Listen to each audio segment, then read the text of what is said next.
Posibleng ipagbawal na sa mga susunod na Panagbanga Festival ang mga nangangampanyang kandidato. Ang ibang tumatakbo, sinagot naman ang iba't ibang issue sa kanilang pag-iikot. Narito ang report ni Ria Fernandez.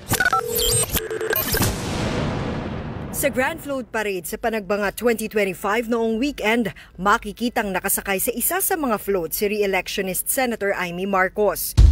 Nasa isa ring float si re-electionist Senator Lito Lapid. Kahit pinayagang makasama sa parada, iginiit ng Baguio Flower Festival Foundation Inc. na mahigpit nilang pinagbawalan ang pangangampanya. Labag daw ito sa kanilang panuntunan, kaya iimbestigahan ito ng organizers ng Panagbanga. Posible raw nilang ipaba ng mga nangampanyang politiko sa mga susunod na taon. Hingilan naman natin, respect our festival. We don't go to their provinces and campaign there. The damage has been done. No? They violated our rules and regulations. They violated the guidelines that were given to them. Wala pang pahayag sina Amy Marcos at Lito Lapid. Ang ibang kandidato naman gaya ni Kiko Pangilinan, iginiit na hindi pa tapos ang laban matapos malaglag sa pinakahuling senatorial survey ng SWS. Pangahawakan niya raw ang malinis niyang track record. Si senatorial candidate Ping Lacson naman, itinutulak na gawing sundalo ang mga escort ng mga kandidato para maiwasan ang mga election-related violence, partikular sa Mindanao.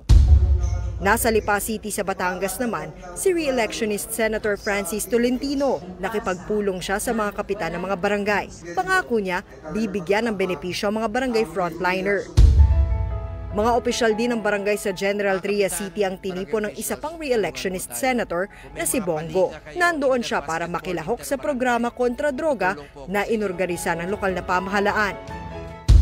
Sa gera kontra droga rin umikot ang talumpati ni Senator Bato de la Rosa sa Cebu. Giit niya, kailangan ng bansa ng war on drugs, lalo't namamayagpag na naman daw ang drug lords ngayon.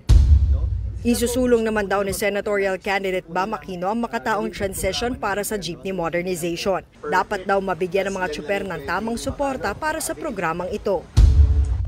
Ang senatorial candidates na sina Ariel Querubin at Gringo Honasan nakipagpulong sa mga veterano at retiradong sundalo ng AFP sa Cavite. Sabi ni Querubin, kailangan daw ibalik sa Senado ang mga matatapang na senador gaya nila ni Honasan.